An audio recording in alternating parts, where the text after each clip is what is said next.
જય શ્રી કૃષ્ણ મિત્રો, નિત્ય સત્સંગમાં આપ સૌનું સ્વાગત છે। આજે આપણે સાંભળીશું શ્રી યમુના મહારાણીના પ્રાગટ્યની કથા। જો આ વિડીયો તમને પસંદ પડે તો લાઈક અને શેર કરી ચેનલને સબસ્ક્રાઇબ જરૂરથી કરજો।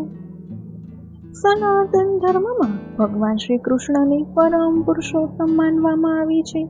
હિન્દુ શાસ્ત્રોમાં તેમની 8 પત્નીઓનો ઉલ્લેખ છે। દેવી યમુના પણ તેમાંના એક છે।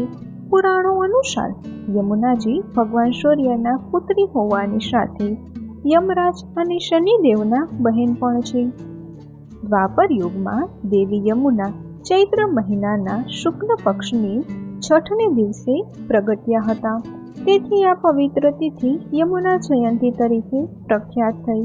આ તહેવાર દર વર્ષે વ્રજવાસીઓમાં ખૂબ જ ધામધૂમથી ઉજવવામાં આવે છે।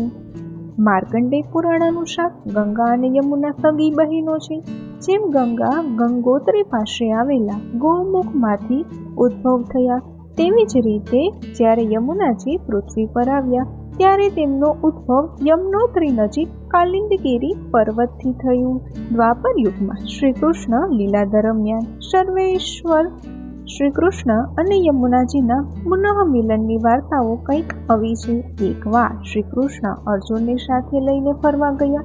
બંને યમુના કિનારે એક ઝાડ નીચે આરામ કરી રહ્યા હતા।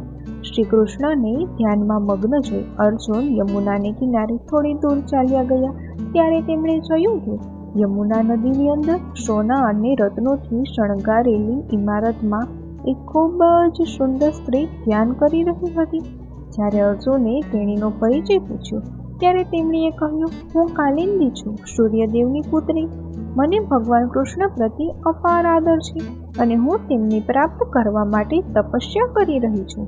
મને પૂરો વિશ્વાસ છે કે મારી ઈચ્છા ચોક્કસ પૂર્ણ થશે। જ્યારે અર્જુન પાછા ફર્યા અને શ્રી કૃષ્ણને આ ઘટનાની વાત કહી ત્યારે શ્યામ સુંદર કાલિંદી પાસે તેઓ ગયા અને તેમને દર્શન આપ્યા અને તેમની વિનંતી સ્વીકારી। આ પછી શ્રી કૃષ્ણએ તે યમુનાજીના લગ્નનો પ્રસ્તાવ સૂર્યદેવ સમક્ષ મૂક્યો અને કાલિંદીના લગ્ન શ્રી કૃષ્ણ સાથે કર્યા। આમ તેઓ શ્રી દ્વારકાધીશ કૃષ્ણના પટરાણી બન્યા। ભગવાન શ્રી કૃષ્ણની પ્રિય યમુના બ્રજમંડળમાં તો પરમ પૂજ્ય દેવી છે। બ્રજવાસીઓ તેમને નદી નહીં પણ દેવી માને છે। મથુરાના વિશ્રામ ઘાટ અને વૃંદાવનના કેશી ઘાટ ઉપર યમુનાજીની દૈનિક આરતી કરવા અસંખ્ય ભક્તો આવે છે। વ્રજમાં આવતા દરેક યાત્રાળુઓ ચોક્કસપણે શ્રી યમુનાજીની પૂજા કરે છે, તેમને દીપદાન અર્પણ કરે છે, તેમનો ચૂંદડી મનોરથ કરે છે। બ્રજ મંડળમાં ઠાકુરજીનું સ્નાન અને તેમના પ્રસાદની તૈયારી ફક્ત યમુનાજીના પાણીથી જ કરવામાં આવે છે।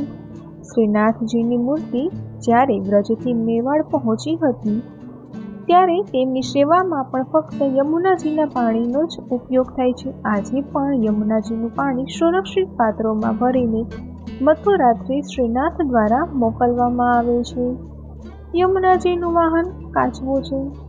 આદિ વરાહ પુરાણ અનુસાર યમુનામાં સ્નાન કરવાથી પાછલા જન્મોના પાપો નાશ થાય છે। એટલું જ નહીં, જે વ્યક્તિ દૂર રહીને પણ ભક્તિભાવથી યમુનાજીનું સ્મરણ કરે છે તે પણ પવિત્ર થઈ જાય છે।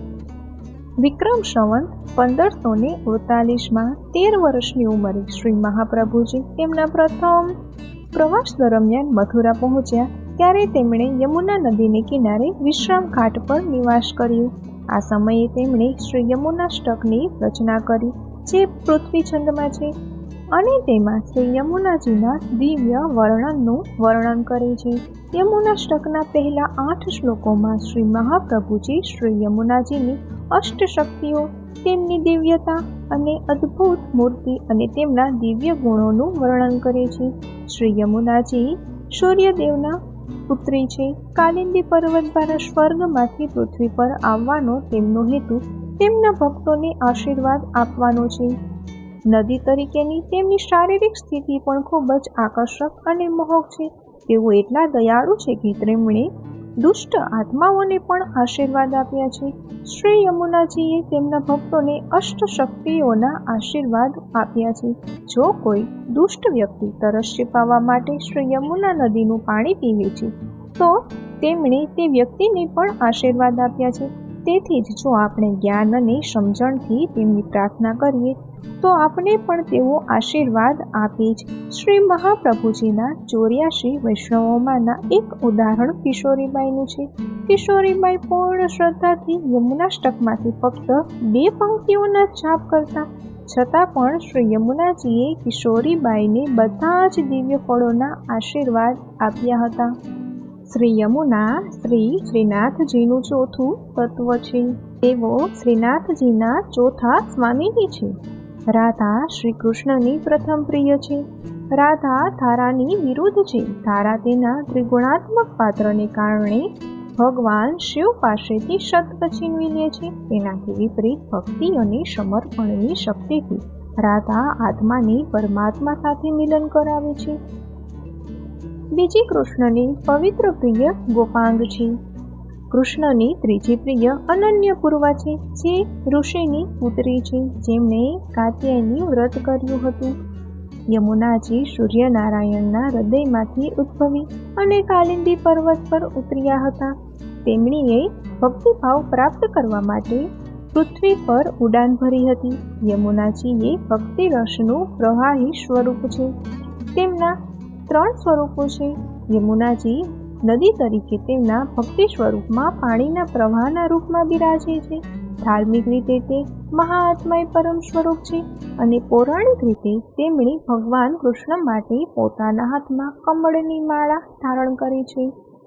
યમુનાજીનું ધાર્મિક સ્વરૂપ બધાને દેખાય છે. પૌરાણિક છબી ફક્ત અનુભવ દ્વારા જ જાણી શકાય છે. શ્રી વલ્લભાચાર્યએ યમુનાષ્ટકનું વર્ણન કર્યું છે. જ્યાં કૃષ્ણ છે તે યમુનાજી છે. તે કૃષ્ણ જેવા જ છે. કૃષ્ણ કાળા છે. જેમ કે યમુનાજી કૃષ્ણ રાજાઓના રાજા છે, તેથી યમુનાજી રાણીઓના રાણી છે. આ પુષ્ટિ માર્ગની માન્યતા છે. કૃષ્ણનો જન્મ મથુરામાં યમુના કિનારે થયો હતો. તેમણે યમુના કિનારે ગોકુળમાં પોતાની બાલલીલાઓ કરી હતી. તેમણે વૃંદાવનમાં પોતાની રાસલીલાઓ કરી હતી અને કાલિયાનો વધ કર્યો હતો. તે ગોપીઓ સાથે પાણીમાં રમતા હતા. યમુનાજી કૃષ્ણને ખૂબ જ પ્રિય છે, તેથી તેઓ કૃષ્ણની પ્રિય છે. કૃષ્ણ યમુનાના સ્વામી છે અને યમુનાજી કૃષ્ણના સ્વામીની છે, તેથી જ બંને વૈષ્ણવોને પ્રિય છે. કૃષ્ણ યમુનાના મનમોહન છે. યમુનાજી પૃથ્વીને પવિત્ર બનાવવા માટે આવ્યા છે. તેઓ નિયામકના બહેન છે, જે મનુષ્યના સારા અને ખરાબ કર્મોનો હિસાબ રાખે છે. જે યમુનાનું પાણી પીવે છે તે યમુનાજીના પુત્ર બને છે. માતા પોતાના બાળકને કેવી રીતે ત્રાસ આપી શકે છે? એથી જે યમુનામાં સ્નાન કરે છે તેણે યમથી ડરવું જોઈએ નહીં. ભક્તિભાવની છબી યમુનાનો અર્થ છે. જે યમુનાનું પાણી પીવે છે તે ભક્તિભાવનો દ્રઢ ભક્ત બને છે. તે ભગવાન સાથે સંગ પામે છે. આથી તેને યમ શું નુકસાન કરી શકે છે? યમુનાજી અષ્ટસિદ્ધિના દાતા છે. યમુનાજી અષ્ટસિદ્ધિ દેવાવાળા છે.